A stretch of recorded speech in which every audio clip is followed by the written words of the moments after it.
The final barriers for women in the Defence Force will be demolished within 5 years. After long debate and planning, the government has locked in a deadline to give women the right to do all frontline combat roles and to one day even run the military. But before they get the job, they'll have to pass physical and mental tests to prove they can do what's expected of men.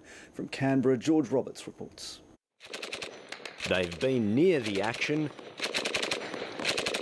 but never in the heat of it. Now the military's giving women the right to fight for their country in all roles. Once this is fully implemented, there will be no restrictions.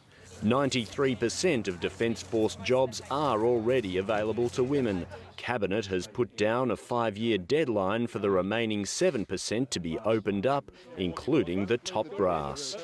Your role in the Defence Force will be determined on your ability, not on the basis of your sex. Tests will be designed for combat roles, and as long as a man or a woman passes, they're eligible for the job.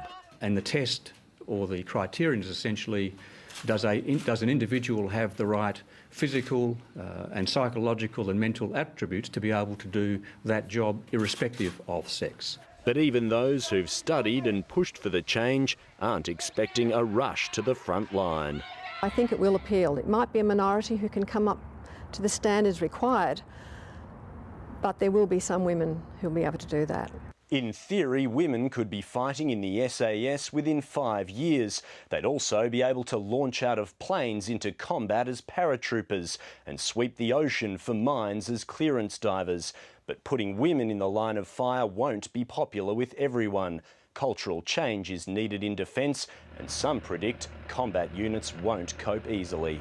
It's going to be amusing to watch over the next 5 years as we put in place, as we bring small numbers of women into a culture which is rock solid, because perhaps that's the demand of combat. But a former Navy frigate commander says women are ready to kill and be killed. But we've had women at sea now for 20 years in our combat ships and flying aircraft and also in the field. So to me, it's just a natural evolution of what's been coming for a long time. The wait is nearly over. George Roberts, ABC News, Canberra.